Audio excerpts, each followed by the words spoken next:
तीन दोस्त मुल्क से बाहर घूमने गए और वहां एक इमारत में ठहरे जो 75 मंजिला थी। उनको 75वीं मंजिल पर रूम मिला। इमारत की इंतजामिया ने खबरदार करते हुए कहा, हमारे यहाँ का निजाम आपके मुल्क से अलग है। यहाँ रात 10 बजे के बाद लिफ्ट बंद कर दी जाएगी। 10 बजे से पहले आना होगा, वरना आपको सीढ़ियों के जरिए रूम तक जाना होगा। पहले दिन तीनों दोस्त सैरो सियाहत के लिए निकले, मगर 10 बजे से पहले वापस लौट आए। दूसरे दिन वो लेट हो गए और 10 बजे के बाद इमारत में दाखिल हुए। लिफ्ट के दरवाजे बंद हो चुके थे। तीनों दोस्त सैर व तफरी के बाद वैसे ही थक चुके थे, पर रूम तक तो जाना ही था, तो तीनों ने मिलकर फैसला किया, ऐसे सीढ़ियां चढ़ते हुए तो हम थक जाएंगे। हम बारी बारी एक दूसरे को किस्से सुनाते हुए चलते हैं। 25 फ्लोर तक पहला दोस्त, 50 फ्लोर तक दूसरा दोस्त, 75 पर पहुंचने तक तीसरा दोस्त किस्सा सुनाएगा। पहले दोस्त ने कहा, मैं तुम्हें लतीफे और मजाया किस्से सुनाता हूँ। अब तीनों हंसते मजाक करते हुए चलते रहे और 25वें फ्लोर तक आ गए। दूसरे दोस्त ने कहा, अब मैं तुम्हें किस्से सुनाता हूँ, मगर मेरे किस्से संजीदा और हकीकत पर मबनी होंगे।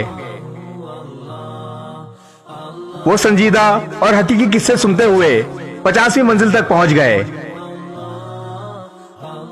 तीसरे दोस्त ने कहा, अब मैं तुम लोगों को कुछ गमगीन और दुख भरे किस्से सुनाता हूं, जिस पर सब मुत्तफिक हो गए।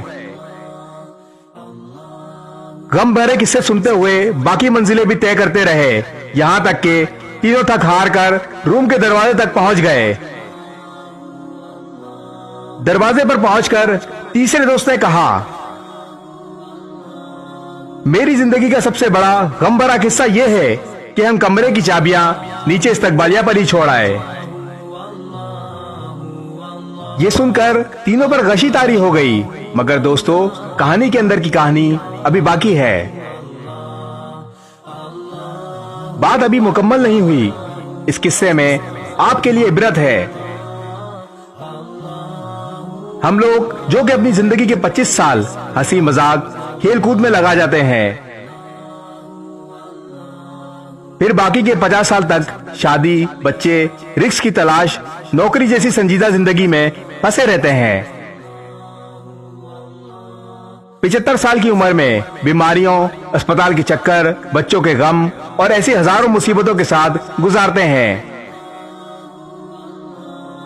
यहां तक कि जब मौत के दरवाजे पर पहुंचते हैं तो याद आता है कि चाबियां तो हम साथ लाना ही भूल गए। इस जन्नत की चाबी जिसको हम अपनी मंजिल समझते हुए ये जिंदगी गुजारते रहे, अभी भी वक्त है आपके पास। इन चाबियों को साथ ले जाना मत भूलें। इस वीडियो को शेयर जरूर करें। हो सकता है आपके एक शेयर से ये बात किसी के दिल में उतर जाए।